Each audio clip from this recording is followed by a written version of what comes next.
Hello, welcome to Virgo Philippines. So, ito yung reading natin for Virgo singles. Ayan, Virgo singles ito guys. So, yeah, take only what resonates.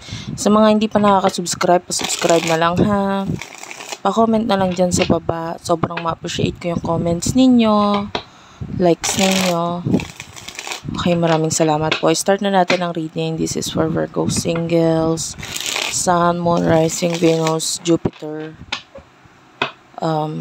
sign for Virgos. Check your natal chart. Ayusin ko lang guys.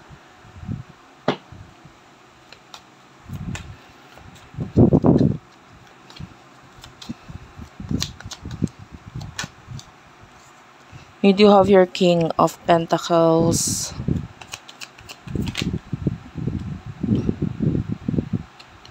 the Empress, Queen of Swords, Page of Cups is here. Okay. Bottom of the deck, you do have here the Nine of Cups. Okay. So, bigla ako nakaramdam ng matinding pagod. So, hindi ko alam kung currently, ikaw ay nakakaramdam ng ganon, yung sobrang pagod.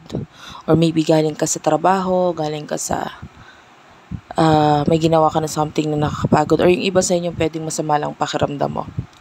But I feel so tired sa energy na ito.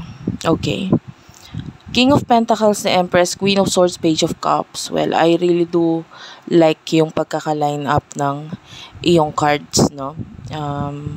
Medyo matataas ang energy nitong mga ito. So, pwedeng ikaw ay kasalukuyang nasa mataas na, or maybe successful kind of person. No, if you are not yet successful with the Page of Cups, nakakakita tayo ng maybe offers na could help you na maging successful din. Okay, na marating mo itong success na ito. Kasi the way I see this, for some of you, nandun ka na. No, successful ka na. Ang dami nang humahanga sa'yo. Pero yung iba, kung hindi ka pa successful, may offer na paparating. With the Nine of Cups, could be also a person na nagpapakita din ng success. Okay? So, kung hindi pa, kung hindi successful yung person na mag-offer sa'yo, this is not your reading. Kasi high chance na yung offer ay magagaling sa taong successful din. Okay? Hindi siya offer ng dahil empleyado tong taong to or something, no? Tapos i-offer niya kasi kaka-join niya lang doon sa kung ano man yung ino-offer niya sa'yo. That's not the thing that I am saying here. Yung offer ay manggagaling sa already successful na establish niya na yung success niya. Okay? So, for some of you, na nandito ka na, you are already successful. Pero, medyo mailap ka ma-cut off, you do a lot of cutting off with the Queen of Swords. Yan, may energy ka na madali ka mag-cut off ng mga tao.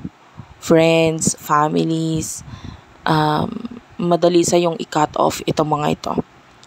And with the Empress, sanay ka kasi ng ganun Kumbaga ever since, mahal mo yung sarili mo, hindi mo iniisip na kailangan mo ng someone or anyone, maybe friends or what, wala talaga. And with the King of Pentacles, Taurus, Virgo, Capricorn energy, nakakita tayo dito ng status. Like maybe yung iba sa inyo, ayaw mong basta-basta ka mabahira ng hindi maganda. Ayaw mo na makita ka ng ibang tao tapos medyo maiba yung tingin nila sa'yo, diba? Yung baga, importante sa'yo kung ano yung respetong nakikita ng iba sa'yo. Okay?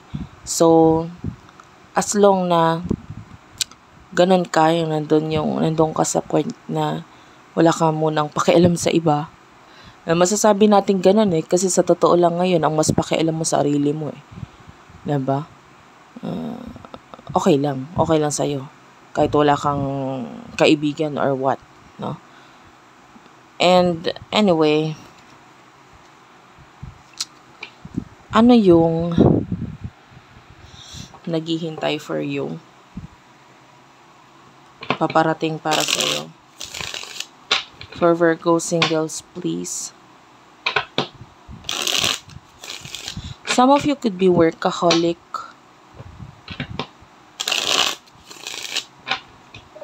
Nakakaramdam tayo ng mga workaholics energy dito. Okay, spirit guides, angel guides.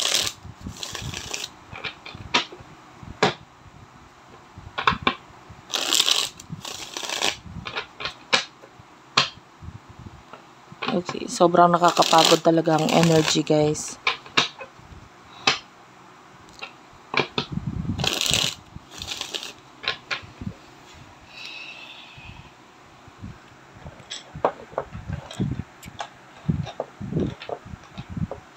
Well, I'm just getting this smoky quartz. Ipi-place ko lang siya ng mas malapit pa sa akin kasi sobrang nakukuha ko yung energy na pagod. And yung iba magtataka bakit madam, yan, may mga nagko-comment sa akin, bakit madam? Malungkot ka yata, inaantok ka yata. And because nakukuha ko yung energy nung nag-view or nanonood, So, that's why. Kung ano yung nakukuha kong energy, yun yung nagiging outcome ng reading natin.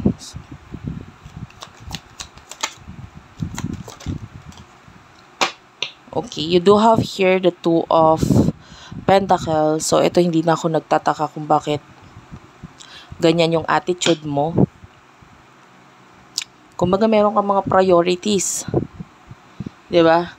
So, maybe that's why itong mailap na energy mo, meron kang mga pina-priority dyan. The Fool is, nakukuha ko yung energy ng reversal. So, itong mga sumunod na card ay babasahin ko ng kung ano yung pinakita niyang placement. So, ito ay naka-reverse. So, that's in reverse. Death card in reverse. The Fool is also in reverse. The Two of Swords is there. So, the Magician is also in a reverse. So, puro ito reversals except for the Two of Swords.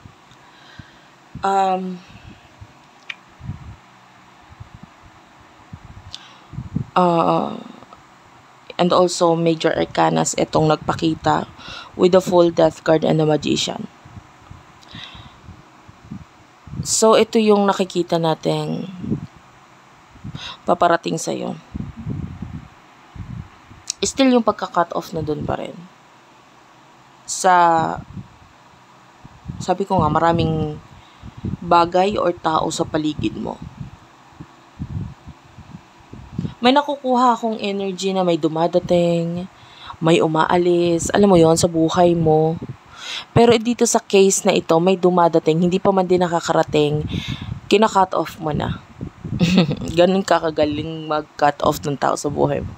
Like, halimbawa, andyan pa lang, makikilala mo pa lang, pero parang I'm not interested.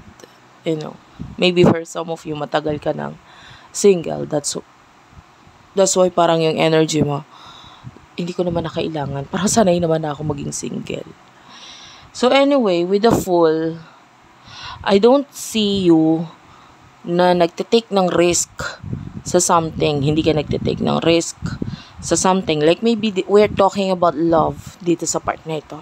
Hindi ka para mag-take ng risk. Hindi ka para tumalon sa bagay or sa relasyon na hindi mo siguradong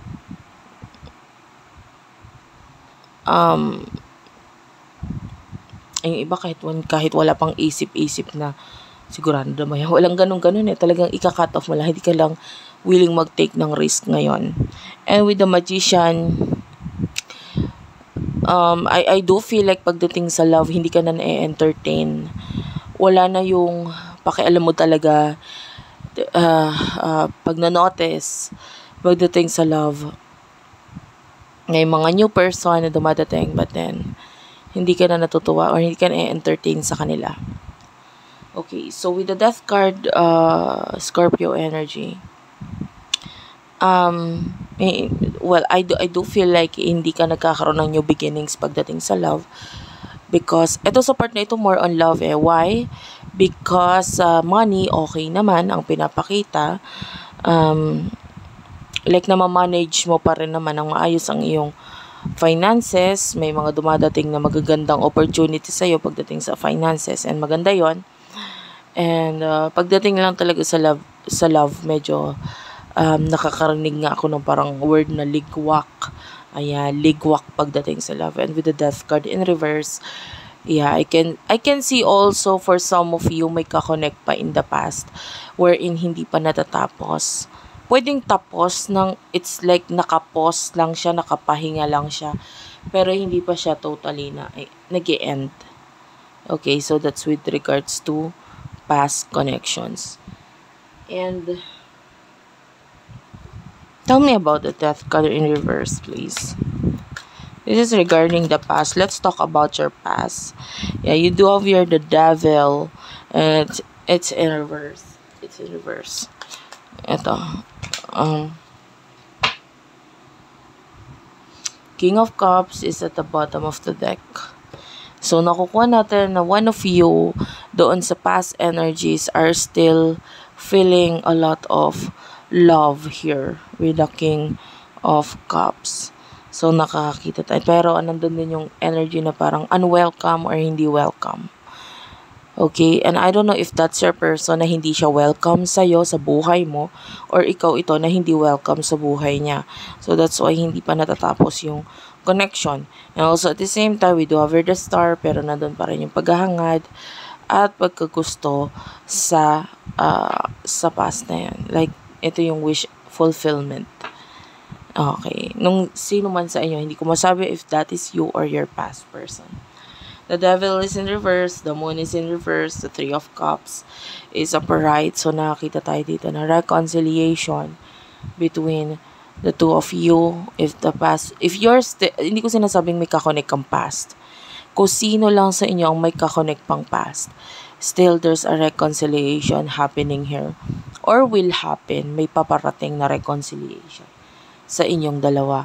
And if this is a soulmate, high chance na hindi na mapupunta sa soulmate or hindi magiging spiritual connection lang ito basta-basta.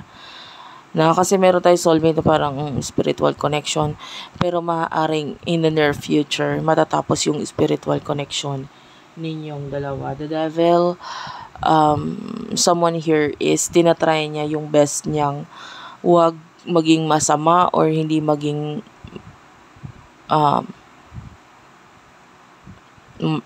ayaw niyang i-manipulate yung connection or maybe ayaw niyang maging masama sa connection na ito. So, anyway, there's a reconciliation coming para doon sa may kakonect sa past. But with regards to new person, new people, are there new people na paparating for Virgo singles? The 3 of Pentacles, so I can see growth, financial growth, money growth. Ayan na naman tayo sa growth ng finances. The Hanged Man is here. And we do have here the 6 of Swords and it is in reverse. So, at the bottom of the deck is the 4 of Swords. Some of you may money growth, pero pwedeng I do feel like you're not yet letting go. Okay. And with the 6 of Swords, hindi ka pa ready mag-move forward. Yeah, so, kung ang tanong ay kung may mga bagong taong dadating, meron na mga dumating, kaya lang hindi mo naman sila in-accept. So, hindi ako nakakita ng new love or new opportunities na may kinalaman sa love dito. For some of you, talagang stuck talaga sa past. Okay? And I don't see any actions pagdating doon sa bagay na yan. So, ang naghihintay for Virgos in our future, Virgo singles. You do have here the Six of Cups and it is in reverse.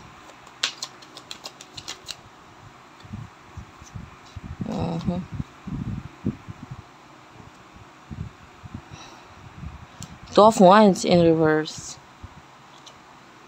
The Emperor is in reverse. Well, mostly reversal talaga nagpapakita sa'yo. And you do have here the Hermit and yeah, it is at the bottom of the deck. This is you, Virgo. Six of Pentacles. Yan. So, ang nakikita natin dito, yung paparating sa'yo pa is with the Emperor in reverse.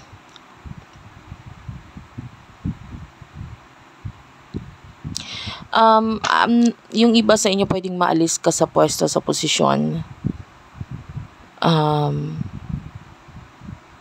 Dahil kulang sa pagpaplano. Yeah. And with the Six of Cups and that is in reverse. You have to be careful. In the near future, kailangan mong mag-ingat kasi pwedeng maalis ka sa isang pwesto, sa isang lugar. Dahil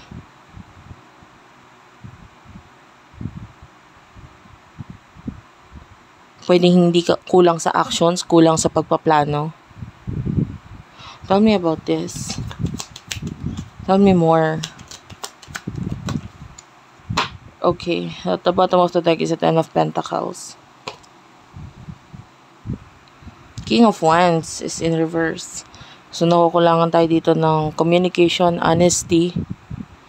Two of Pentacles. This is weird. Hindi ko alam kung paano ko nakuha ulit yung card ng Two of Pentacles.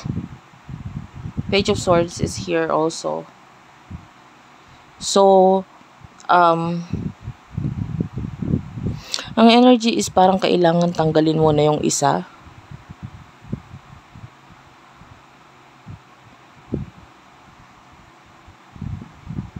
Para magkaroon ng honesty. Or kailangan lumayo or umalis mo na yung isa para mangyari kung ano yung mga gusto mong mangyari.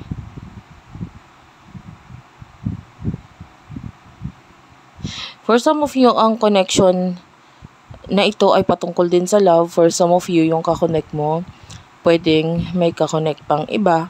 And maybe this is the thing that you want to happen, yung i-cut off nung person na yun, yung person niya. And you want this person to let the other person go. Pero it's impossible kasi there's infinity here. I can see the infinity sign. So it feels like a forever kind of thing. So parang ang hirap, no? I-cut off. Pero gusto mo sumama. Either siya sa'yo or ikaw sa kanya. And hindi mangyari yon or hindi maging honest sa connection na ito because of that connection, other connection. Sa iba lang sa inyo, ganun ang sitwasyon. And gusto mo siyang sumama or mapasayo. Pero nahirapan siya din i-let go yung past eh. So, it's like ang hirap. But with the Ten of Pentacles, you're still waiting. You're still waiting. Hindi ko nakikita nag-offer ka ng love or whatever dito sa person na to because hindi pwede. But with the Ten of Pentacles, naghihintay ka pa rin.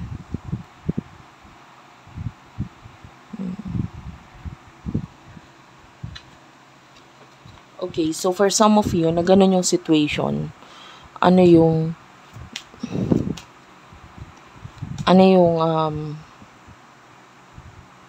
near future between your person at saka yung person niya. Well, hindi ko in-expect na ganito ang magiging reading actually. Okay, ang in-expect, the High Priestess is here.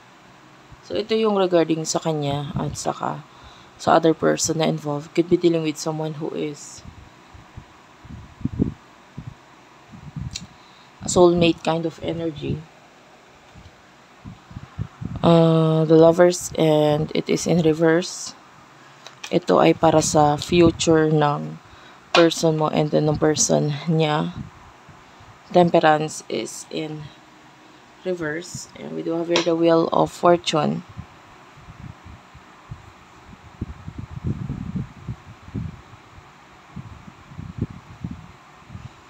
I feel like dito sa connection na ito, kung soulmate mo siya, no, and then he or she is still stuck with someone, nakakakita tayo dito ng you shouldn't wait. Hindi ka dapat maghintay.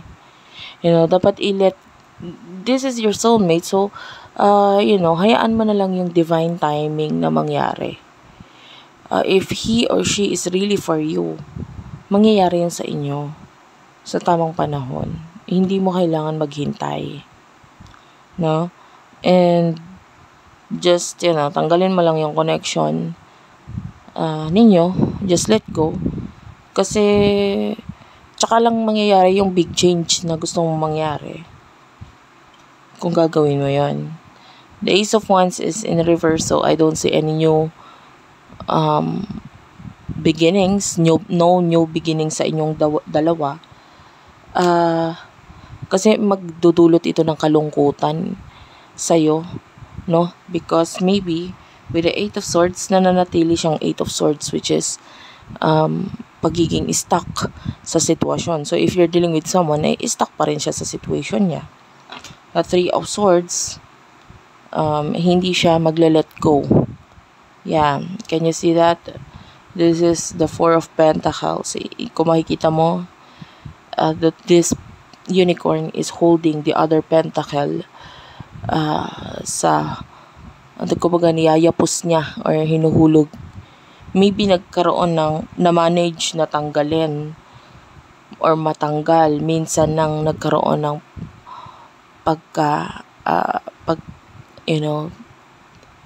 challenge sa connection wherein pwedeng nawala na sana yung isa or natapos na sana yung relationship nila. But then, this Four of Pentacles, hindi ko siya nakikitang nilet go. So, hinawakan niya. Talagang inano niya. Hindi niya binitawan yung other person. And I can see them being happy, contented. I can see a lot of money sa kanilang relationship. And you're there, you're waiting.